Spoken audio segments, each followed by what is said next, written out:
Hello students, today we will solve the examination question of auditing and management accounting, जिसमें management accounting में हमें दूसरा practical question given है.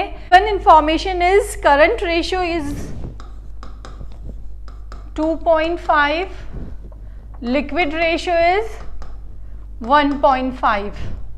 Next है proprietary ratio is 0.75. Property ratio में इसमें हम इंफॉर्मेशन गिवन है, क्या फॉर्मूला अप्लाई किया है, fixed assets divided by proprietors fund.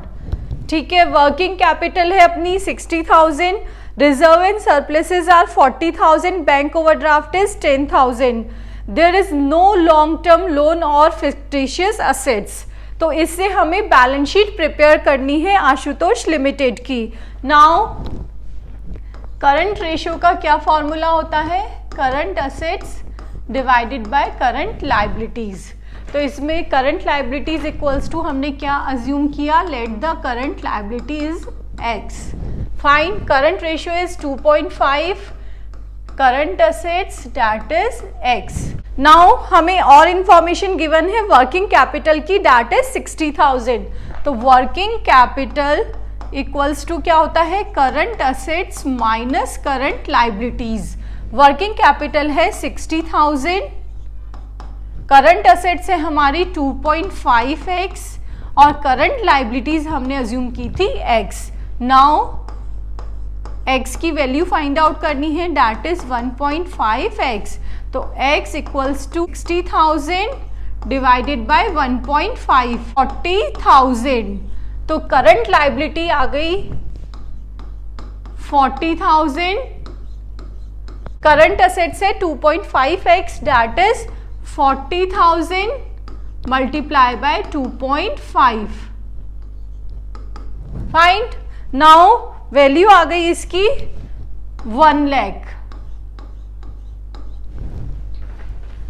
तो करंट असेट्स है, करंट लाइबिलिटीज है और वर्किंग कैपिटल आ गई. नाउ नेक्स्ट हमें दिया हुआ है liquid ratio. Liquid ratio equals to क्या होता है, liquid assets divided by current liability. यहाँ पे हम जो भी लिक्विड रेशियो कैलकुलेट कर रहे हैं उसमें बेसिस में ले रहे हैं current liability.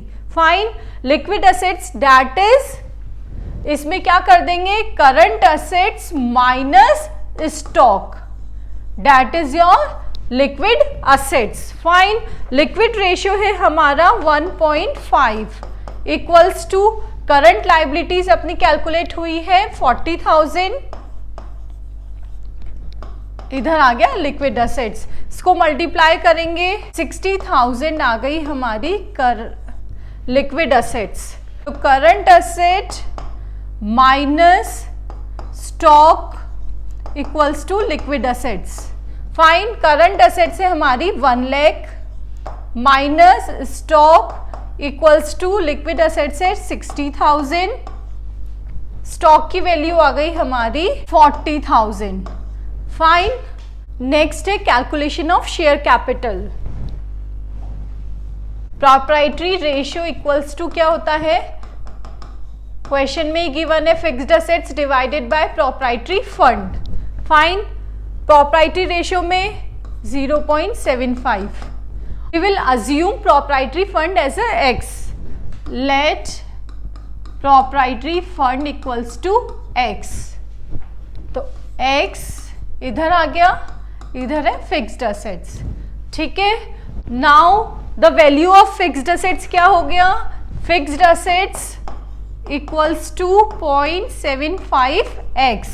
Fine, now proprietary fund equals to fixed assets plus working capital. proprietary fund हमने अज्यूम किया x और ये हो गया हमारा 0.75x प्लस वर्किंग कैपिटल हमें क्वेश्चन में गिवन है 60,000.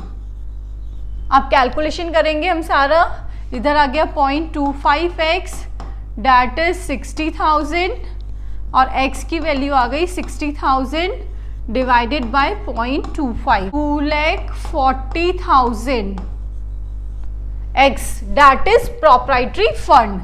तो proprietary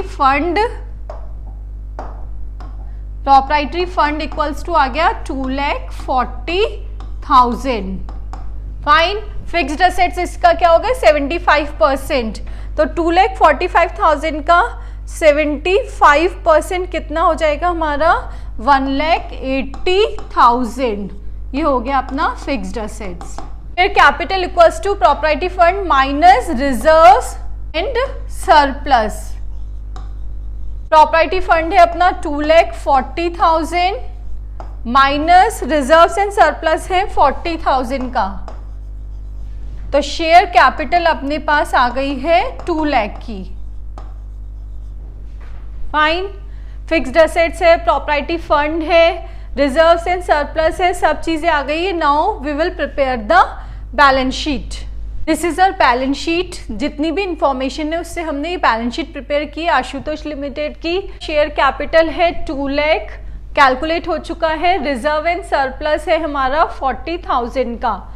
fine, total current liability हमारी कैलकुलेट हुई थी 40,000, जिसमें 10,000 हमें बैंक ओवरड्राफ्ट गिवन है, तो शॉर्ट टर्म बोरोइंग्स में बैंक ओवरड्राफ्ट आ गया 10,000 और अदर करंट लायबिलिटीज आ गई है 30,000।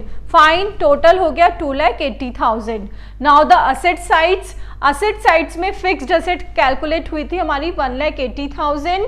नाउ करंट असेट्स थी हमारी टोटल 1 लाख में से 40,000 हुआ था हमारा इन्वेंट्री का और अदर करंट असेट्स का कैलकुलेट हुआ था 60,000 का, टोटल आ गया 2,80,000। फाइन, देखिए स्टूडेंट्स, लिक्विड रेशियो जब हमने फाइंड आउट किया तो हमने यहाँ टोटल करंट लायबिलिटी यूज़ की है। कई स्टूडेंट्स उसमें क्या यूज़ कर सकते हैं, अदर करंट लायबिलिटी यूज़ कर सकते हैं, current liability less bank overdraft, तो उससे भी आप क्वेश्चन सॉल्व करेंगे तो अल्टीमेट आपकी बैलेंस शीट वैसे ही होगी। आप जो भी यूज़ करें दोनों सही हैं, दोनों को आपको वर्किंग नोट में मेंशन करना होगा। Thank you.